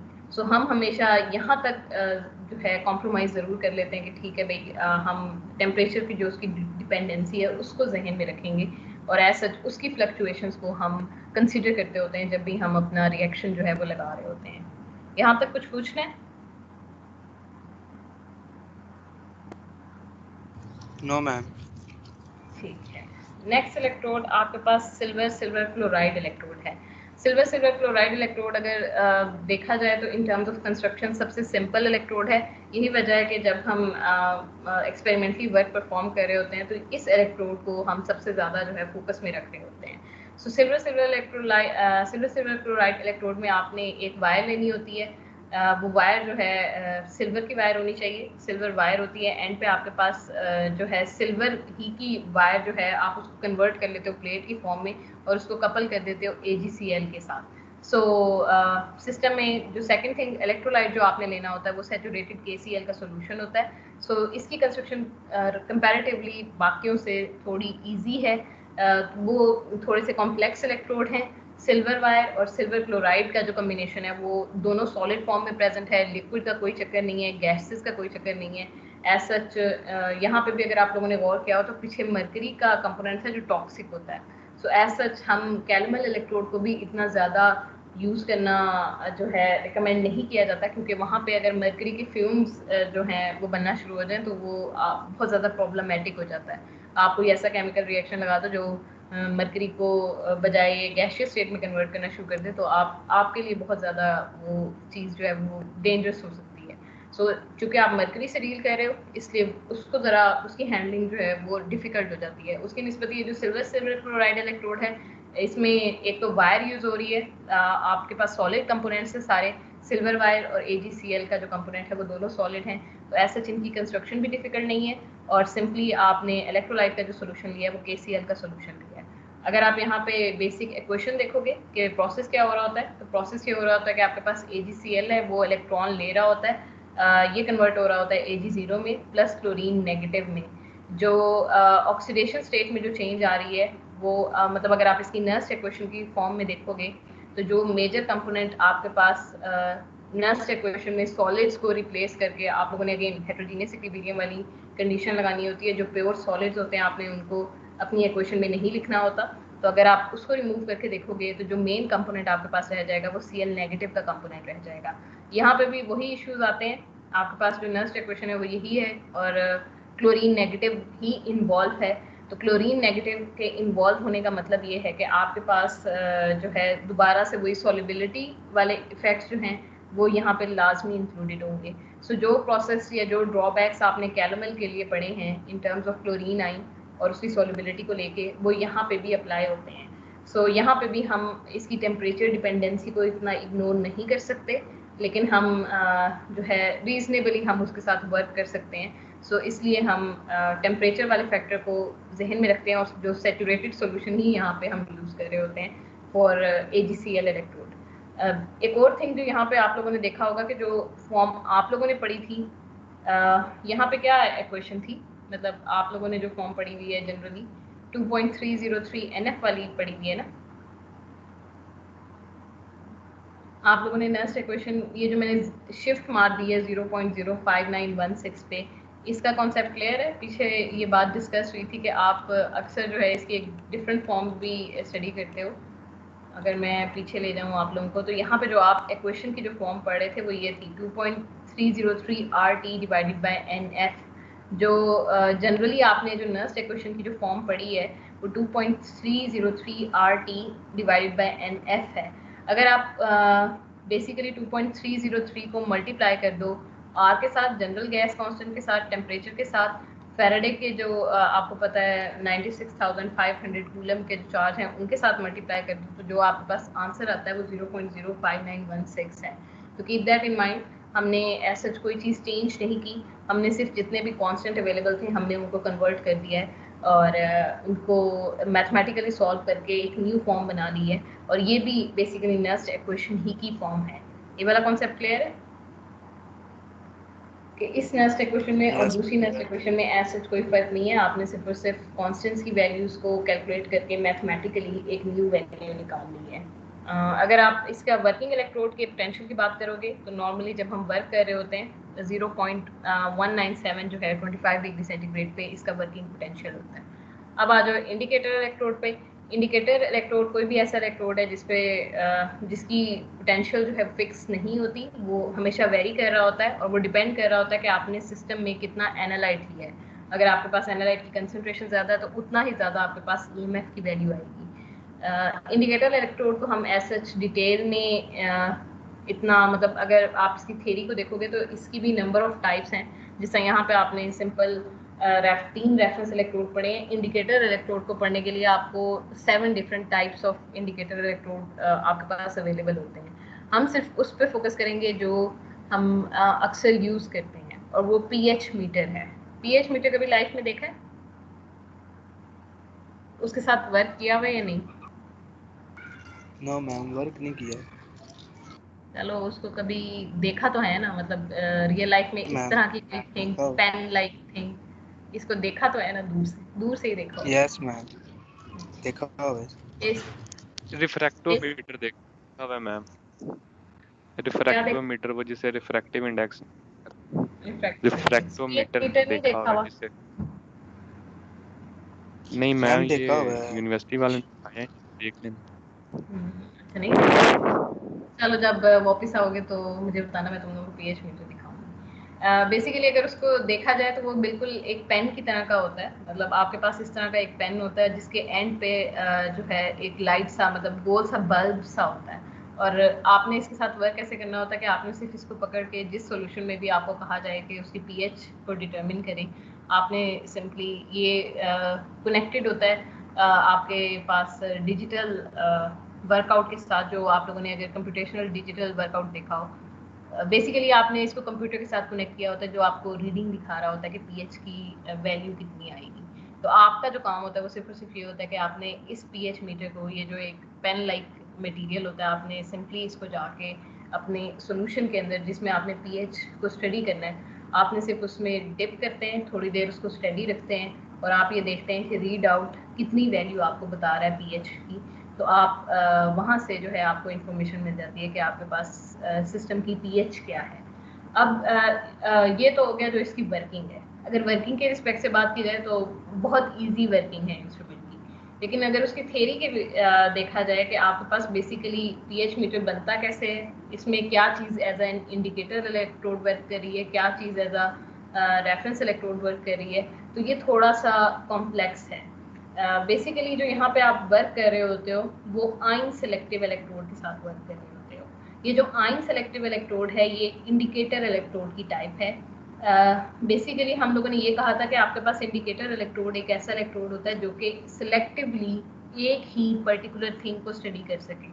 पीएच मीटर में आपका एनालाइट जो होता है वो H पॉजिटिव आइन होते हैं, और ये जो आपके पास यहाँ पे जो टिप है, मतलब इस इंस्ट्रूमेंट की जो टिप है, वो उसका जो ग्लास है, मतलब जो आपके पास ये जो एक ग्लासी टिप होती है, बेसिकली जो ये टिप है, और उसमें भी अगर मजीद बात की जाए तो जो आपके पास जो उस टिप का जो ग्लास है, ग्लासी मटेरियल है, वो एक ऐसा मटेरियल होता है जो कि सिलेक्टिवली H पॉजिटिव आइंस के साथ बाइंड कर सकता है। सो चूंकि ये जो ग्लासी मटेरियल है ये सिलेक्टिवली सिर्फ और सिर्फ H पॉजिटिव के साथ ही बाइंड करना प्रेफर करता है, तो ये आपके पास एक आइन सेलेक्टिव इलेक्ट्रोड है। आइन सेलेक्टिव इलेक्ट्रोड का मतलब ये है कि आपने जो इंडिकेटर इलेक्ट्रोड लिया हुआ है वो एक हाईली सेलेक्टिव इलेक्ट्रोड है, उसने सिर्फ और सिर्फ एक ही आइन के साथ बाइंड करना है, और वो H पॉजिटिव आइन है। तो ऐसे जितने भी इंडिकेटर इलेक्ट्रोड जो कि सिर्फ सेलेक्टिवली एक ही एनालाइट के साथ बाइंड करते हैं, हम उनको आइन सेलेक्टिव इलेक्ट्रोड कहते हैं। तो अक्सर कहा जाता है कि पीएच मीटर आपके पास एग्जाम्पल है आइन सेलेक्टिव इलेक्ट्रोड की। उसका मतलब ये होता है कि यहाँ पे जो इंडिकेटर इलेक्ट्रोड इन्वॉल्व है वो एक आइन सेलेक्टिव इलेक्ट्रोड है। उसकी वर्किंग इस चीज़ पे बेस करती है कि जो ग्लासी टिप है आपके पास वो सिर्फ और सिर्फ सिलेक्टिवली H पॉजिटिव आइन के साथ ही बाइंड करे। होता क्या है कि ये जो हम ग्लासी मटेरियल कह रहे हैं वो एक्चुअल में एक थिन मेम्ब्रेन होती है, और थिन मेम्ब्रेन में आपके पास डिफरेंट लिगेंड्स होते हैं, डिफरेंट ऐसे स्ट्रक्चर्स होते हैं जो कि सिलेक्टिवली एक कंपाउंड के साथ इंटरेक्शन शो कर सकते हैं। सो अगर केमिस्ट्री के लेवल पे जाके बात की जाए, बाहर से जो आपको नज़र आ रहा होगा वो सिंपल एक ग्लासी टिप नज़र आ रही होगी, लेकिन एक्चुअल में वो क्या है, वो एक थिन मेम्ब्रेन है जो कि बाइंड कर सकती है सिलेक्टिवली एक पर्टिकुलर आइन के साथ। वो सिलेक्टिवली क्यों सिर्फ एक ही आइन के साथ बाइंड कर रही है, क्योंकि आपने उसमें कुछ ऐसे कंपोनेंट्स डाले हुए हैं, कुछ ऐसे लिगेंड्स इंट्रोड्यूस करवाए हुए हैं जो कि सिर्फ और सिर्फ इलेक्ट्रॉनिक इंटरेक्शन उसी के साथ शो करते हैं। ये बिल्कुल उसी वे में है जिस तरह आप लोगों ने एनालिटिकल केमिस्ट्री में सॉल्वेंट एक्सट्रैक्शन को स्टडी किया होगा, और सॉल्वेंट एक्सट्रैक्शन में आप लोगों ने ये चीज़ देखी होगी कि लिगेंड्स जो हैं स्पेसिफिकली एक ही आयन को वहाँ से एक्सट्रैक्ट करते होते हैं। पढ़ा है ना सॉल्वेंट एक्सट्रैक्शन, सर्वसीन से पढ़ा होगा आप लोगों ने लास्ट में सॉल्वेंट एक्सट्रैक्शन का प्रोसेस जो है। यस मैम, पढ़ा हुआ है डिटेल।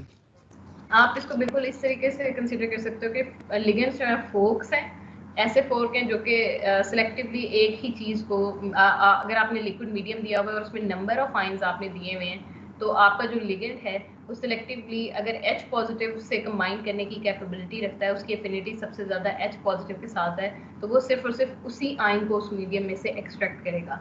बाकी जितने आयंस मीडियम में प्रेजेंट है उसको उससे कोई गर्ज नहीं है। जो लिगेंड है वो एक फोर्क की तरह वर्क कर रहा होता है, उसके पास स्पेसेस होती हैं कि वो एक पर्टिकुलर आयन को अकोमोडेट कर सके।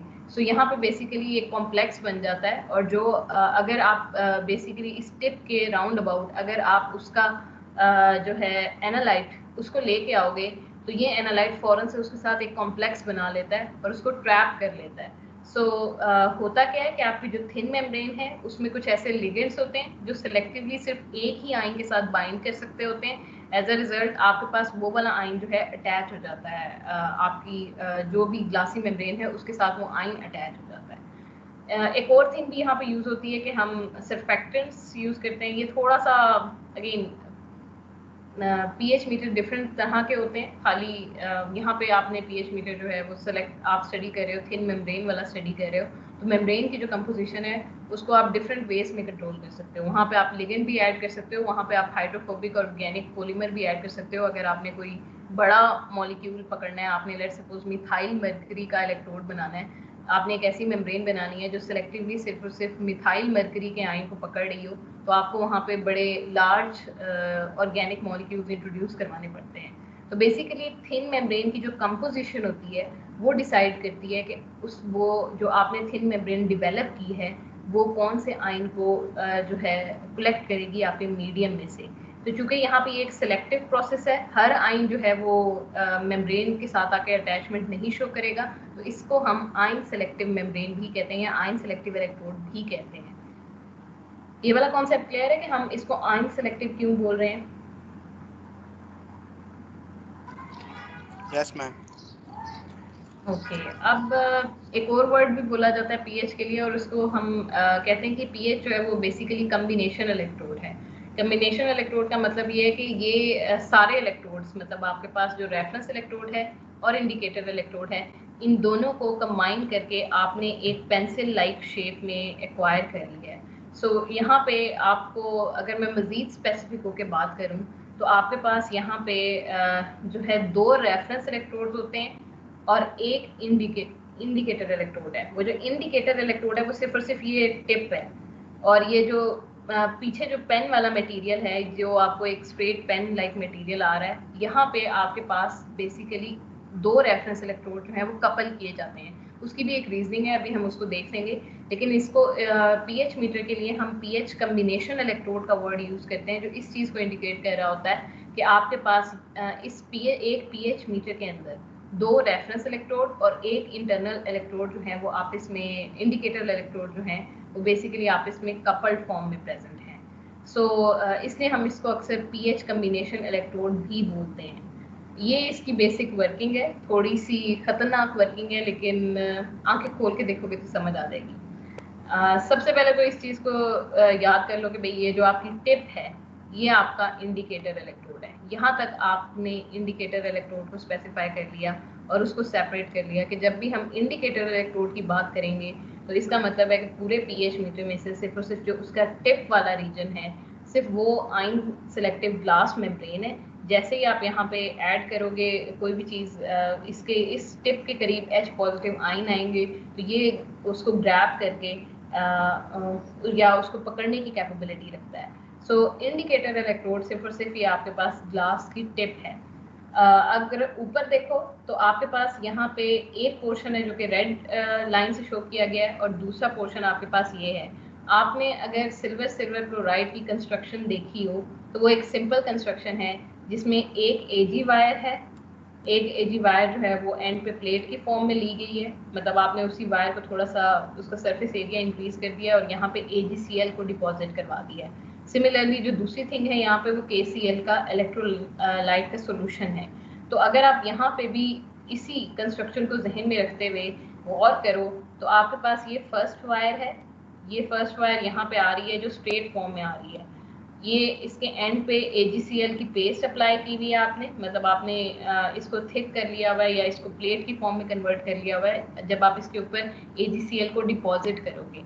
और फिर ये जो इनर ट्यूब है, मतलब जिसमें आपका ये वायर प्रेजेंट है, इस वायर को आपने KCl के सोल्यूशन से फिलअप कर दिया है। तो इसका मतलब ये जो फर्स्ट ट्यूब है, आपने 3 कंपोनेंट देखे थे, वो 3 कंपोनेंट आपके यहाँ पे पूरे हो गए हैं। तो फर्स्ट जिसको आप इंटरनल रेफरेंस इलेक्ट्रोड बोलोगे, वो बेसिकली आप इस कंपोनेंट की बात कर रहे हो जिसमें ये आपका KCl का सोल्यूशन है और जो कि एंड पे बेसिकली इंडिकेटर इलेक्ट्रोड में कन्वर्ट हो रहा है। मतलब यहाँ तक अगर आप गौर करो तो यहाँ तक आपका ये रेफरेंस इलेक्ट्रोड है, लेकिन जैसे ही आप नीचे चले जाओगे ये आपके पास इंडिकेटर इलेक्ट्रोड में कन्वर्ट हो रहा है। सो बेसिकली एक इंटरनल रेफरेंस इलेक्ट्रोड है जो कि कनेक्टेड है आपके पास बल्ब के साथ, आपके इंडिकेटर इलेक्ट्रोड के साथ कनेक्टेड है और इसमें तीनों कंपोनेंट्स पूरे हो रहे हैं। ये एजी वायर है, ये AgCl की पेस्ट है और ये KCl का सोल्यूशन है।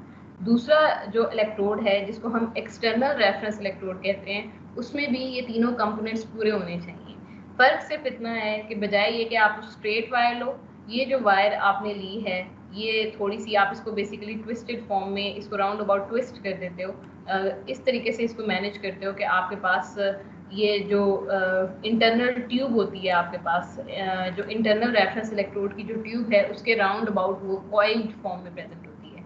यहाँ पे जो इसके कॉर्नर होते हैं अगेन उनको कोट कर दिया जाता है AgCl के साथ। तो आपके पास ये जो थोड़ी सी विड्थ में इंक्रीज वायर आपको नजर आ रही है वो AgCl की पेस्ट को AG वायर के ऊपर जो है डिपॉजिट करवाया गया है। सो इसका मतलब आपके पास 2 कंपोनेंट्स यहाँ पे भी पूरे हो गए। तीसरा कंपोनेंट आपके पास रह गया इलेक्ट्रोलाइट के सोल्यूशन का, तो वो ये जो एक्सटर्नल ट्यूब है उसको आप फिल कर देते हो KCl सोल्यूशन के साथ। तो आपके पास ये सेकेंड एक्सटर्नल या जिसको आप आउटर रेफरेंस इलेक्ट्रोड कहते हो उसकी कंस्ट्रक्शन भी आपके जहन में जो है वो पूरी हो जानी चाहिए। क्लियर है कि यहाँ पे 2 इलेक्ट्रोड है, दोनों रेफरेंस इलेक्ट्रोड हैं। एक रेफरेंस इलेक्ट्रोड को आपने इंटरनल रेफरेंस इलेक्ट्रोड कह दिया है, दूसरे रेफरेंस इलेक्ट्रोड को आपने आउटर रेफरेंस इलेक्ट्रोड कह दिया है। यहाँ तक कुछ पूछना हो कंस्ट्रक्शन में आप लोगों को कोई इशू हो?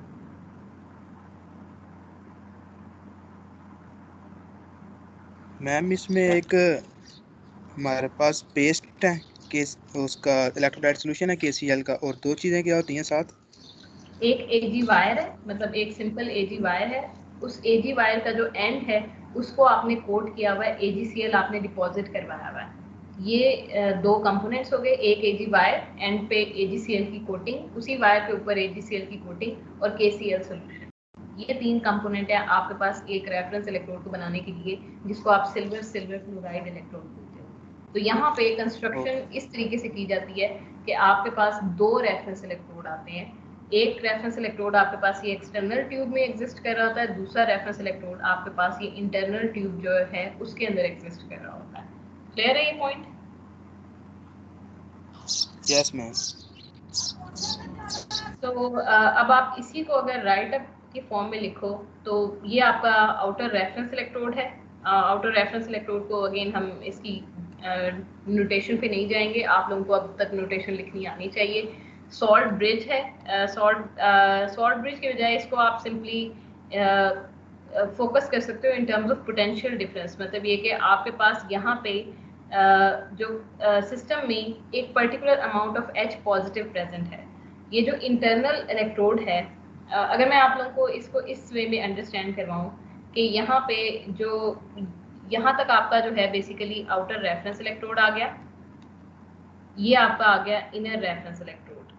इन दोनों को जो चीज़ कनेक्ट कर रही है वो बेसिकली H पॉजिटिव की कंसंट्रेशन है। वो H पॉजिटिव आपके पास रेफरेंस इलेक्ट्रोड में अगर आप गौर करो तो आपने अभी तक कहीं पे भी HCl या कोई ऐसी चीज़ इंट्रोड्यूस नहीं करवाई।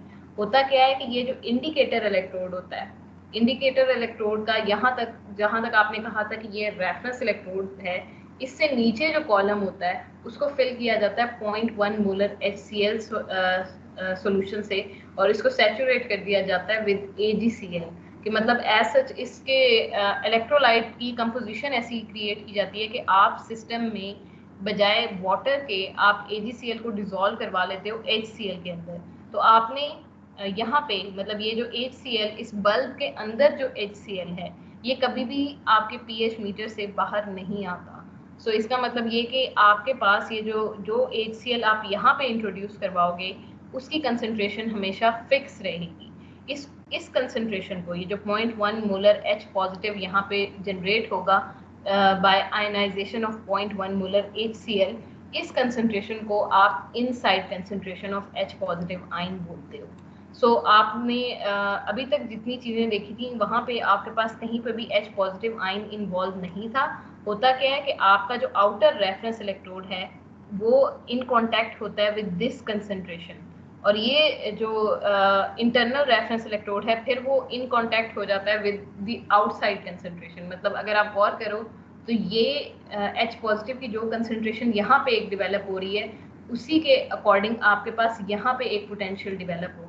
आप अगर इसको डिप कर दोगे किसी भी ऐसे सॉल्यूशन में जिसमें H पॉजिटिव प्रेजेंट होगा तो अब आपके पास एक पोटेंशियल ग्रेडियंट डेवलप हो गया। एक कंसंट्रेशन यहाँ पे जो कि फिक्स्ड है जिसको आप 0.1 मोलर H पॉजिटिव कंसंट्रेशन से रिप्रेजेंट कर रहे हो, दूसरी कंसंट्रेशन यहाँ पे है।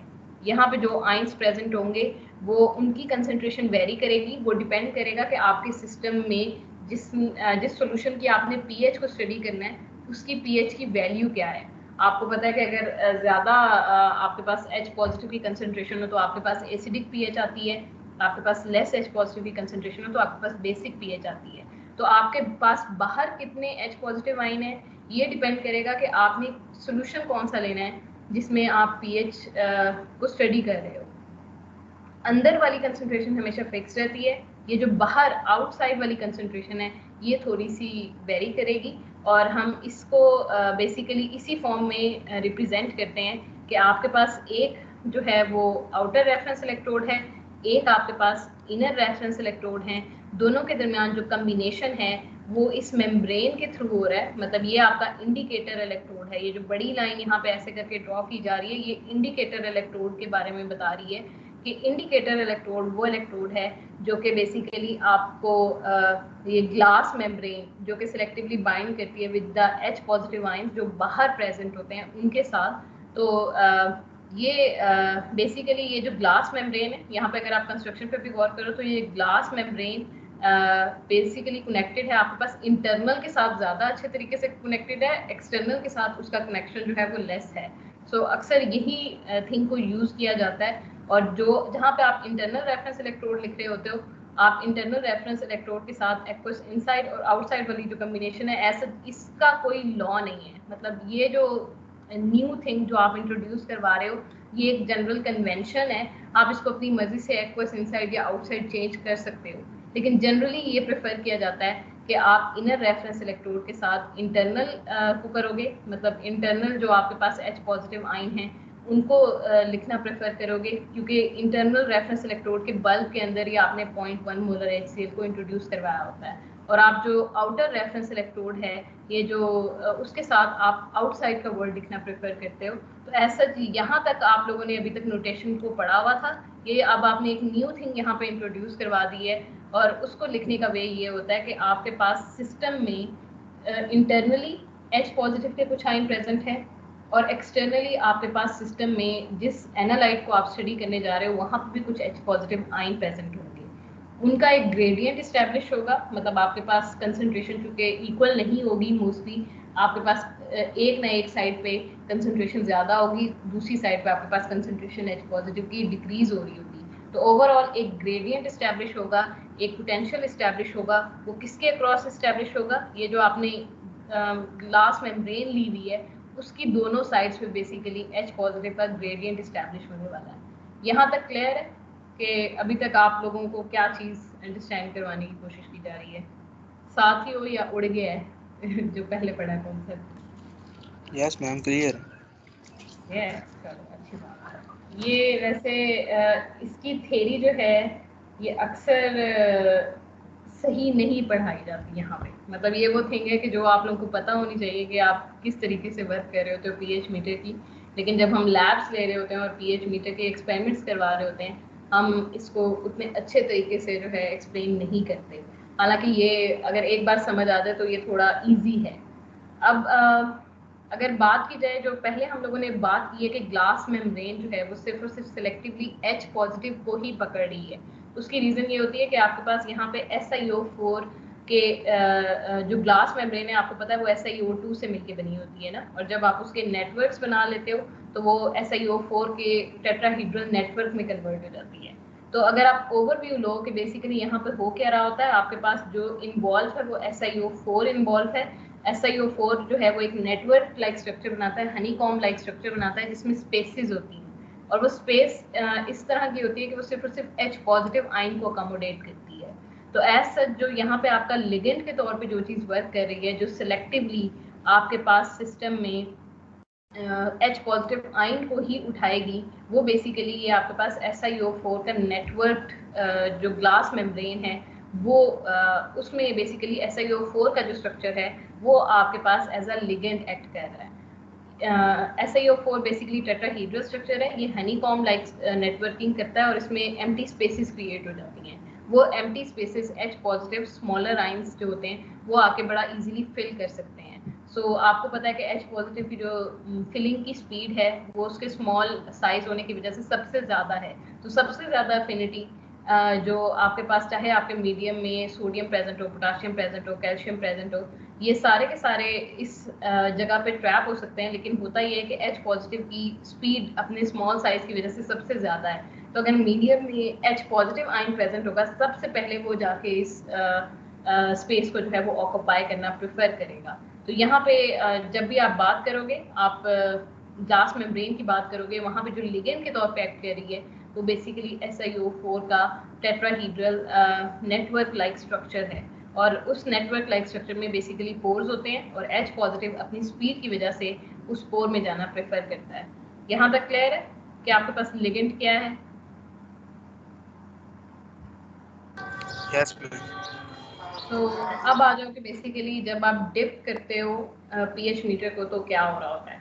ये मैंने ग्लास मेम्ब्रेन ली है और मैंने उसका क्रॉस सेक्शनल व्यू लिया है।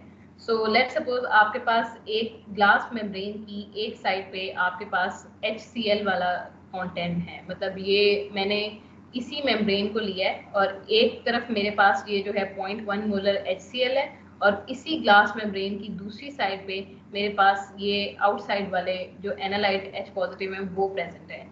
सो मैं ये बता रही हूँ कि अब ये जो हल्की सी ग्लास मेम्ब्रेन है उसके अंदर बेसिकली क्या प्रोसेस हो रहा होता है।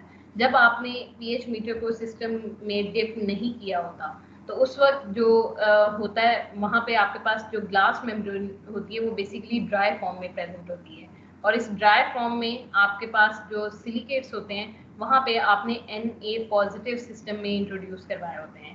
नेचुरली आप लोगों को पता है कि जो इम्प्योरिटी सबसे ज़्यादा जब आप ग्लास बनाते हो तो जो सबसे ज़्यादा इम्प्योरिटी अबंडेंट फॉर्म में प्रेजेंट होती है वो Na पॉजिटिव की इम्प्योरिटी होती है। तो ये जो ग्लास होती है स्टार्टिंग में, ये जो इसका स्ट्रक्चर है, जो इसकी ये वाली एम्प्टी स्पेस है, ये बेसिकली Na पॉजिटिव से ऑक्यूपाइड होती है। एज एन इम्प्योरिटी आपके पास सिस्टम में Na पॉजिटिव आइंस प्रेजेंट होते हैं जिन्होंने इन स्पेसेस को ऑक्यूपाई किया होता है। आप क्या करते हो, इसी ग्लास की एक साइड पे आपके पास हमेशा कंसंट्रेशन फिक्स रहेगी। ये इंटरनल सॉल्यूशन है 0.1 मोलर HCl का जो आपने सिस्टम में इंट्रोड्यूस करवाया था, और ये जो दूसरी साइड है आपके पास, मतलब इसकी दूसरी साइड पे आपके पास ये एक्सटर्नल कंसंट्रेशन है, और ये डिपेंड करेगा कि जब आपने सिस्टम में कितना एनालाइट आपने लिया है ये उस पर डिपेंड करेगा। तो यहाँ पे एक साइड पे आपके पास फिक्स है H पॉजिटिव की कंसंट्रेशन है, दूसरी साइड पे आपके पास एक्सटर्नल सॉल्यूशन में H पॉजिटिव की कंसंट्रेशन जो है वो वेरिएबल है। प्रोसेस क्या होगा कि आप जैसे ही इसको वाटर के अंदर डिप करोगे, आपने सिंपली इसको एक्वस सॉल्यूशन के अंदर डिप किया, ग्लास जो है वो स्वेल करने लग जाता है। यहाँ पे ग्लास में बेसिकली ऐसी मेम्ब्रेन्स होती हैं जिनको हम हाइड्रेटेड जेल बोलते हैं। जेल का मतलब ये है कि यहाँ पे ऐसे पॉलीमर्स होते हैं जो स्वेलिंग की कैपेबिलिटी रखते हैं। वो जो हल्की सी थिन मेम्ब्रेन है, जैसे ही आप उसको वाटर के अंदर डिप करोगे वो स्वेलिंग शो करेगी, वो थोड़ा सा स्वेल हो जाएगी। एज अ रिजल्ट क्या होगा, जो पहले जो साइट जो बड़ा फिक्सली Na पॉजिटिव जो है वो ट्रैप हुआ था एक मोइटी के अंदर, अब ये Na पॉजिटिव जो है ये थोड़ा सा लूज हो जाता है। तो आप जैसे ही डिप करोगे अपने पीएच मीटर को अपने एनालाइट के सॉल्यूशन में, वहाँ पे थोड़ी सी आपकी मेम्ब्रेन स्वेल करेगी। पहले जो Na पॉजिटिव बड़ा टाइटली ट्रैप था एक SiO2 के जो मोइटीज थी या जो उनके पास बेसिकली जो स्पेसेस थी उसमें वो बड़ा टाइटली पैक था। अब क्या होगा कि वो जो ड्राई ग्लास से जब वो हाइड्रेटेड ग्लास में कन्वर्ट होगा तो वहाँ पे आपके पास जो स्पेस होगी वो मजीद इंक्रीज हो जाएगी। एज अ रिजल्ट आपके पास ये जो Na पॉजिटिव आइन है ये थोड़ा सा लूज हो जाएगा।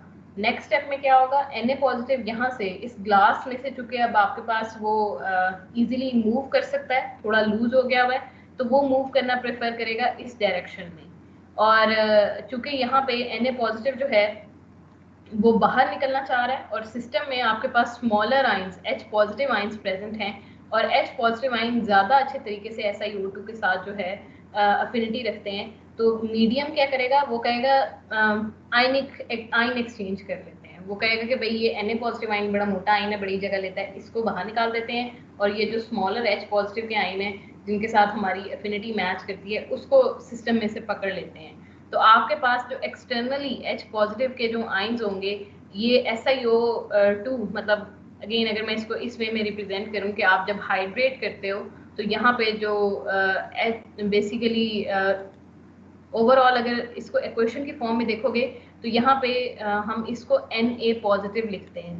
मतलब जो ये जो मूवमेंट की बात हो रही है वो हम कॉर्नर पे इस तरीके से रिप्रेजेंट करेंगे। एक्चुअल में आपके पास जो जब आप ड्राई ग्लास की बात करते हो तो आपके पास SiO नेगेटिव Na पॉजिटिव की फॉर्म में प्रेजेंट होता है। ये बड़ा लूजली बॉन्ड है, यहाँ पे कोई बॉन्ड नहीं है, यहाँ पे सिर्फ चार्जेस की वजह से वो एक दूसरे के साथ इंटरकनेक्टेड थे।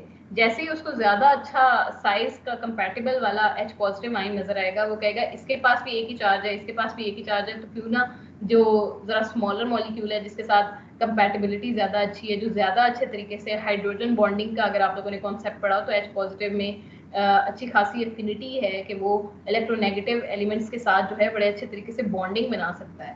तो जैसे ही आप बेसिकली इसको हाइड्रेट करवाओगे ये Na पॉजिटिव जो लूजली अटैच था ये रिमूव हो जाएगा, ये मूव करना शुरू कर देगा इस डायरेक्शन में, और ये जो H पॉजिटिव मीडियम में प्रेजेंट हैं ये आके यहाँ पे अटैच होना शुरू हो जाएंगे सिस्टम में। और आपके पास चूंकि यहाँ पे कंपोजिशन वेरी हुई है, मतलब आपके पास जो ओवरऑल रिएक्शन हो रहा था वो ये हो रहा था कि आपके पास सिस्टम में ये H पॉजिटिव जो है वो रिप्लेस कर रहा था Na पॉजिटिव को, तो आपके पास सिस्टम में H पॉजिटिव की कंसंट्रेशन में चेंज आया है। पहले ये H पॉजिटिव सिस्टम का पार्ट नहीं था, लेकिन जब ये यहाँ पे ट्रैप हो गया इस फॉर्म में H पॉजिटिव की फॉर्म में यहाँ पे ट्रैप हो गया तो अब ये आपके पीएच मीटर का पार्ट है। सो इसका मतलब ये कि आपके पास कंसंट्रेशन में चेंज आया है, H पॉजिटिव की कंसंट्रेशन में कुछ ना कुछ चेंज आया है। तो अगर नर्स्ट इक्वेशन आप लिखोगे फॉर दिस रिएक्शन तो आपके पास सिस्टम में पोटेंशियल का कुछ ना कुछ चेंज आना चाहिए। यहाँ तक कि आपके पास वर्किंग कैसे हो रही है उसमें आप लोगों ने कोई क्वेश्चन पूछना हो। मैम वो जब इसे हम हाइड्रेटेड डिप करेंगे तो उसमें OH नेगेटिव आइंस भी नहीं होंगे वाटर में? उसके साथ तो इंटरेक्शन शो हो ही नहीं सकता ना, क्योंकि आपके पास जो ग्लास होती है उसकी जो प्राइमरी फॉर्म है वो SiO नेगेटिव है, तो नेगेटिव आयन कभी भी OH नेगेटिव आयन की तरफ तो बिल्कुल भी नहीं जाने वाले। मैम उसका इधर कोई रोल नहीं होगा? नहीं, तो OH नेगेटिव ऐसे जो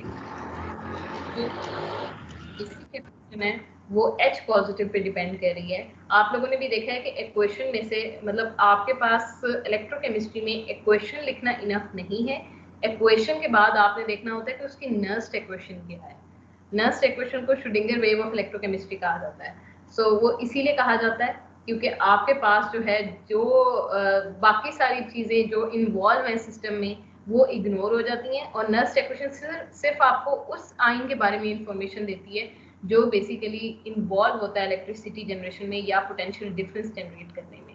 सो यहाँ पे भी अगर आप नर्स्ट इक्वेशन राइट अप करोगे तो वो बेसिकली इस फॉर्म में आएगी, उसमें H पॉजिटिव आयन इन्वॉल्व है। तो इसका मतलब जितने बाकी सारे जितने भी आपके मीडियम में जितने आयंस प्रेजेंट हैं उससे आपके पोटेंशियल पे कोई इफेक्ट नहीं आने वाला। या इलेक्ट्रोकेमिस्ट्री आपकी उससे बिल्कुल भी डिस्टर्ब नहीं होने वाली। ये वाला पॉइंट क्लियर है? Yes ma'am. तो आप सिंपली अब क्या कर सकते हो कि आपके पास रिएक्शन आ गया, आप उसी के लिए नर्स्ट इक्वेशन लिखोगे। नर्स्ट इक्वेशन पे जाने से पहले मैं अगर ये जो एक्चुअल फॉर्म है उसको इंट्रोड्यूस करवा दूं आपके पास, कि अगर जो इक्वेशन आप देखोगे तो यहाँ पे ये रिएक्टेंट में है, ये प्रोडक्ट में है। सो H पॉजिटिव आपके पास यहाँ पे रिएक्टेंट की फॉर्म में प्रेजेंट है। तो नर्स्ट इक्वेशन जब आप राइट अप कर रहे होगे तो आपके पास ये 1/H पॉजिटिव की फॉर्म में आएगा। मतलब बजाय ये कि मैं डायरेक्ट ये वाली इक्वेशन लिखूं, मैं आपको पहले बता दूं कि हो क्या रहा होता है। यहाँ पे E naught of the cell होता है, उसको मैंने K लिख दी है। K इसलिए मैंने लिख दी है क्योंकि यहाँ पे E नॉट नहीं है, हम AgCl इलेक्ट्रोड के साथ डील कर रहे हैं, हम स्टैंडर्ड हाइड्रोजन इलेक्ट्रोड के साथ डील नहीं कर रहे। और आप लोगों ने अभी यही चीज़ पीछे देखी थी कि आपके पास वहाँ पे थोड़ी सी वेरिएशन आ सकती है। वहाँ पे हर टेम्परेचर की वैल्यू पे उसकी जो वर्किंग पोटेंशियल है वो फिक्स्ड होगा, वो कांस्टेंट होगा। लेकिन ओवरऑल अगर आप टेम्परेचर को वेरी करोगे तो सिल्वर क्लोराइड इलेक्ट्रोड की पोटेंशियल में वेरिएशन आती है। तो आप उसको एक स्टैंडर्ड वैल्यू नहीं कह सकते। तो बजाय यहाँ पे E नॉट ऑफ सेल लिखने के मैं यहाँ पे K का वर्ड यूज करूंगी, जो इस चीज को इंडिकेट करेगा कि जो मैंने इलेक्ट्रोड लिया है वो स्टैंडर्ड हाइड्रोजन इलेक्ट्रोड नहीं है, बल्कि वो दूसरे रेफरेंस इलेक्ट्रोड में से कोई एक इलेक्ट्रोड है जिसकी एक फिक्स टेम्परेचर पे फिक्स पोटेंशियल वैल्यू होगी। सो होगा वो भी कांस्टेंट ही, लेकिन वो स्टैंडर्ड वाला कांस्टेंट नहीं होगा, वो E नॉट वाला कांस्टेंट नहीं होगा जो कि आपको ये कहता है कि एब्सोल्यूट वैल्यू है। आपके पास कभी भी किसी कंडीशन में भी ले जाओ, किसी भी टेम्परेचर में ले जाओ, हर वक्त स्टैंडर्ड हाइड्रोजन इलेक्ट्रोड के जो पोटेंशियल की वैल्यू है वो 0 वोल्ट ही रहनी है। सो यहाँ पे हम जनरली K का वर्ड यूज करते हैं, और ये बेसिकली जो लेस प्रिसाइज फैक्टर्स आपके पास सिस्टम में आ रहे हैं डिफरेंट इलेक्ट्रोड्स को यूज करने की वजह से, डिफरेंट रेफरेंस इलेक्ट्रोड्स को यूज करने की वजह से, उनको अकाउंट करता है। सो यहाँ पे आप K लिखोगे, ये K normally E naught cell के ही इक्विवेलेंट है, और नर्स्ट इक्वेशन आपके पास इस फॉर्म में आएगी। अब आपको पता है कि नेगेटिव लॉग ऑफ जो H पॉजिटिव है वो क्या होता है, पीएच के इक्विवेलेंट होता है। होपफुली ये तो याद है ना? Yes ma'am, yes. मतलब आप नेचुरल लॉग को लॉग में कन्वर्ट कर दो, और ये नेगेटिव लॉग ऑफ पीएच को मतलब इस H पॉजिटिव को ऊपर लेके जाओगे तो यहाँ पे एक और न्यू नेगेटिव साइन आ जाएगा ना। तो नेगेटिव लॉग ऑफ पीएच आपके negative log of H positive ions जो हैं ये आपके पास पीएच के इक्विवेलेंट होता है। तो आपने नर्स्ट इक्वेशन को ही मॉडिफाई कर लिया है, जो कि आपको कह रही है कि अगर आप सिस्टम में H पॉजिटिव की कंसंट्रेशन को चेंज करोगे तो आपके पास सिस्टम में पीएच की वैल्यू चेंज होगी, और इस पीएच की वैल्यू को आप through EMF of a cell जो है उसको डिटेक्ट कर सकते हो। अब इस चीज़ को जहन में रखिएगा, यहाँ पे आपके पास दो सेल्स इन्वॉल्व हैं, दो वर्किंग इलेक्ट्रोड्स इन्वॉल्व हैं, या दो स्टैंडर्ड इलेक्ट्रोड्स इन्वॉल्व हैं। यहाँ पे अक्सर एक और फॉर्म लिखी जाती है जो कि पीएच, मतलब जब हम एक्सपेरिमेंट कर रहे होते हैं तो हम ये वाली फॉर्म भी यूज़ करते हैं। उसकी रीज़न ये है कि आपके पास एक रेफरेंस इलेक्ट्रोड है, मतलब एक रेफरेंस इलेक्ट्रोड के ऊपर आप अप्लाई कर सकते हो। ये आपने इंडिकेटर इलेक्ट्रोड के ऊपर की बात की है जब आप H पॉजिटिव की बात कर रहे हो और आपने पीएच इनको के फैक्टर को इंट्रोड्यूस करवाया है। तो ये आप बेसिकली ई सेल जहाँ पे आप लिख रहे हो आप इंडिकेटर इलेक्ट्रोड की बात कर रहे हो, लेकिन आपको ये भी पता है कि जो इंटरनल इलेक्ट्रोड है उसमें भी H पॉजिटिव की एक स्पेसिफिक कंसंट्रेशन है, लेकिन वो कंसंट्रेशन कभी सिस्टम में चेंज नहीं होती।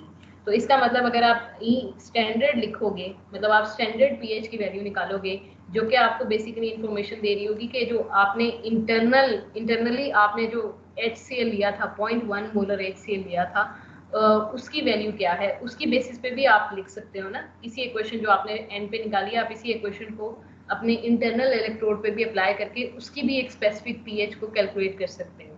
सो यहाँ पे आपके पास दो इक्वेशन आ गई हैं, दोनों इक्वेशन में पीएच इन्वॉल्व है। इस चीज को जहन में रखिएगा कि ये वाली पीएच जिसमें आपने नीचे स्टैंडर्ड नहीं लिखा हुआ, ये एनालाइट की पीएच को रिप्रेजेंट कर रही है, और यहाँ पे ये जो पीएच स्टैंडर्ड है ये इस चीज को इंडिकेट कर रहा है कि आपने यहाँ पे एक फिक्स्ड कंसंट्रेशन अप्लाई की हुई है।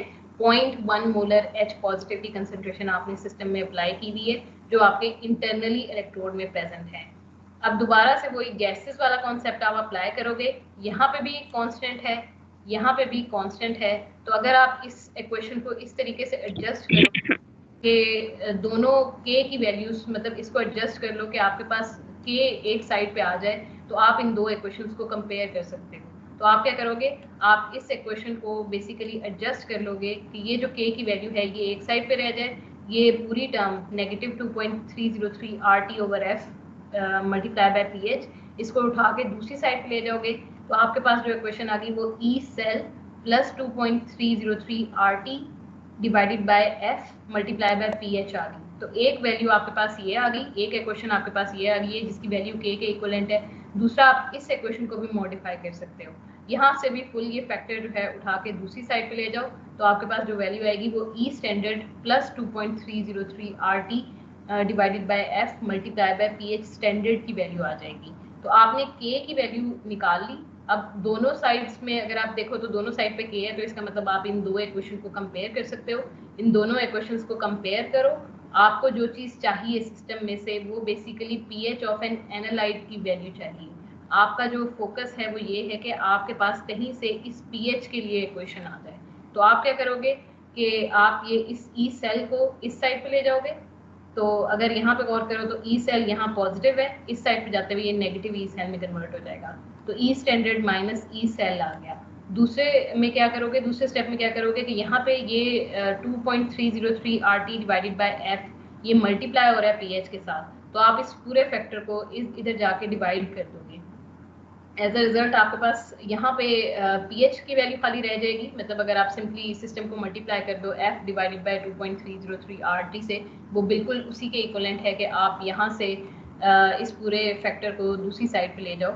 सो अगर आप यहाँ पे निकालोगे तो इसको कैलकुलेट करके देखोगे तो यहाँ पे आपके पास कोई ये F वाला फैक्टर नहीं है, तो इसका मतलब ये कि आपने यहाँ पे इस फैक्टर ये वाला फैक्टर रिटेन करेगा, यहाँ पे ये वाला फुल फैक्टर जो है एक दूसरे से कट आउट हो जाएगा। तो जो फाइनल फॉर्म आएगी वो आपके पास PH standard E standard minus E cell multiply by F divided by 2.303 RT आएगी। ये वाला क्लियर है कि हमने कैसे PH की वैल्यू को निकाला है? सिंपल मैथमेटिक्स है। यस मैम, यस मैम, तो क्लियर। जी बच्चे, मैम वो उसके साथ मल्टीप्लाई होगा तो वो कैंसिल आउट हो जाएगा।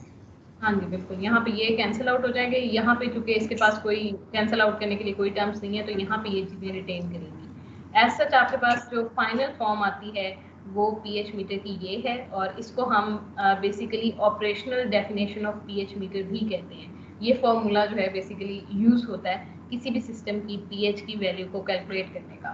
तो देखने में इंस्ट्रूमेंट आपके पास बहुत ईजी है, लेकिन उसकी जो इंटरनल वर्किंग है उसमें कितनी चीज़ें इन्वॉल्व हैं, आप कैसे उसको प्रोसीड करवा रहे हो या वहाँ पे मैकेनिज्म क्या हो रहा है, वो अच्छा खासा कॉम्प्लेक्स है इन टर्म्स ऑफ पीएच मीटर।